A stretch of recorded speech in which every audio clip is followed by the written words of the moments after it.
you're tuning in to Brathouse Sports. I am your host, Emily Cheddardog DeLeon. Oh baby, you're close. So close, but no cigar. That's what Browns fans are saying after losing to the Seahawks. Seattle is 1st and 10. Kenneth Walker makes a 45-yard run to Cleveland's 16. This sets up a Jake Bobo 3-yard run for a touchdown. Browns are 2nd and 10. PJ Walker gets sacked and fumbles the ball. Geno Smith reads the blitz and passes to Jackson Smith-Njigba for 19 yards. Smith makes a pass to Tyler Lockett for a touchdown of 12 yards. 2nd and 6, Walker makes a pass to Kareem Hunt for a gain of 12 yards. The Browns eventually respond with an 18-yard touchdown pass to David Njoku. Afterwards, the Seahawks couldn't get much besides a 32-yard field goal. Browns trail the first quarter 7-17. Browns already have the ball in the second, but in the first at 3rd and 10, Walker makes a pass to Amari Cooper for a gain of 22 yards. Unfortunately, that play didn't culminate to much. 3rd and 2, PJ Walker throws an interception to Tariq Woolen. Browns get the ball back, and at Seattle's 26, Walker makes a pass to Cooper for a gain of 24 yards. Kareem Hunt frustrates the 12th man with a 1-yard run for a Browns touchdown. Sometime later, the Seahawks on their own 37 get the ball back, and Zach Charbonnet makes a run for 21 yards. This doesn't help in the end, as Geno Smith's pass to DK Metcalf gets intercepted by Martin Emerson.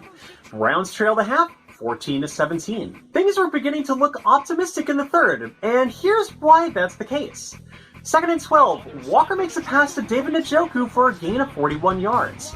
Now on Seattle's 35, Walker makes a pass to Elijah Moore for a gain of 21 yards. This sets up an easy Dustin Hopkins 25-yard field goal. The kick is good. Seattle gets the ball back, but Geno Smith gets intercepted by Maurice Hurst. Browns get the ball back, and right away, Kareem Hunt makes a big run for 9 yards. PJ Walker runs his own big gain with a run of 9 yards to the Seahawks 16. This sets up another simple field goal for Dustin Hopkins for 27 yards. The kick is good. Browns lead the third 20-17. It's relatively slow for much of the fourth, but here's how things went out. 2nd and 1 at Browns 42, Pierre Strong makes a run for 12 yards. Seattle gets the ball back, and at their own 20, Zach Charbonnet runs to his right for a gain of 13 yards. Charbonnet runs again, this time for 20 yards.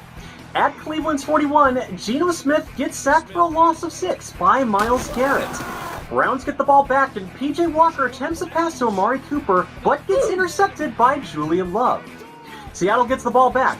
Geno Smith in shotgun makes a pass to JSN for a touchdown of 9 yards. Browns miss some opportunities and lose to the Seahawks 20-24. The words of Krusty the Clown sum up the Browns fans' thoughts about the trade deadline. That's... What the hell is that? Simply put, all that GM Andrew Berry done was trade wide receiver Donovan Peoples-Jones to the Detroit Lions for a 2025 6th-round pick. So, yeah.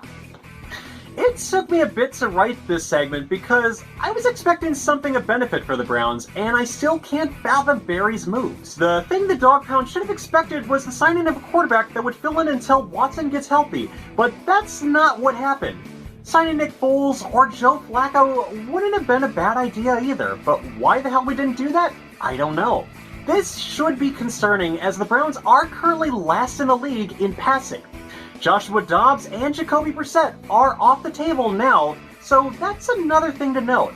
And frankly, for anybody in the Green Bay area that's a Packers fan that's watching this by some slim chance, you can just feel confident that Jordan Love is doing better and the Packers offense are better than the Browns at the moment. So, yeah. Last week, Deshaun Watson made himself available to the media to discuss his injury and what the non-existent time frame could be for his recovery from his shoulder injury. Regarding the time frame, Watson says it could be a 4 to 6 time range. He also implied he looked at doctor recommendations to baseball players, and it could be longer.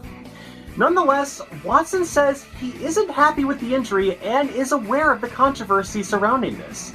He also acknowledges the people talking about his contract. Lastly, Watson did say he is not looking to get surgery and wants to fight through the injury.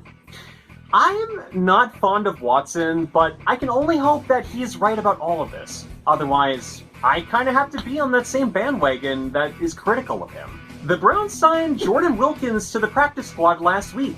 There's a need for depth at the position after Jerome Ford suffered a high ankle sprain in the Week 7 game against the Colts. Wilkins was previously with the Browns during the preseason and was released before the regular season began. On the same day, the LA Rams have signed Lucas Havrisik from the Browns practice squad. With this open spot, the Browns will need to sign another kicker to the practice squad in case something happens to Dustin Hopkins. Apart from the trade deadline, it's been a slow news week, but not for Myles Garrett. In the 39-38 win against the Colts, Garrett surpassed Hall of Famer and anti-gay defensive end Reggie White for most sacks prior to turning 28 years old. Garrett still has a way to go in surpassing Reggie White overall, but he continues to be a sack master. He can at least get close though, that we can all feel confident about. Garrett is also the first player since 1991 to record more than 2 sacks, 2 forced fumbles, and a blocked field goal in this game. All 3 of these led to points, by the way. In the game against the Indianapolis Colts, Myles Garrett finished the game with 9 tackles, 2 strip sacks, and one of the most incredible blocked field goals this season. I said it last week, and I'll say it again. Myles Garrett is a freak of nature. And before we go, we got to talk about former Browns defensive end Chase Winovich, who announced his retirement last week. Winovich released a statement on Instagram giving a synopsis on his journey to the NFL and brought up his accomplishment of being the sacks leader with the 2020 New England Patriots, that being 5.5 sacks according to Pro Football Reference. Winovich came to the Browns last year after the team traded Mack Wilson Jr. for him. Earlier this year, he was on the Houston Texans practice squad and later signed with the Dolphins, where he played in 3 games.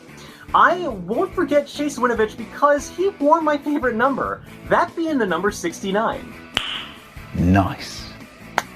And thank you again for watching Brathouse Sports. Once again, I'm your host, Emily Cheddardog DeLeon. Please like and subscribe and turn on the notification bells. I'd greatly appreciate it. It's also how you can find more of my videos and help me get through the algorithms as well. Once again, I'm your host, Emily Cheddardog DeLeon, and I will see you next time.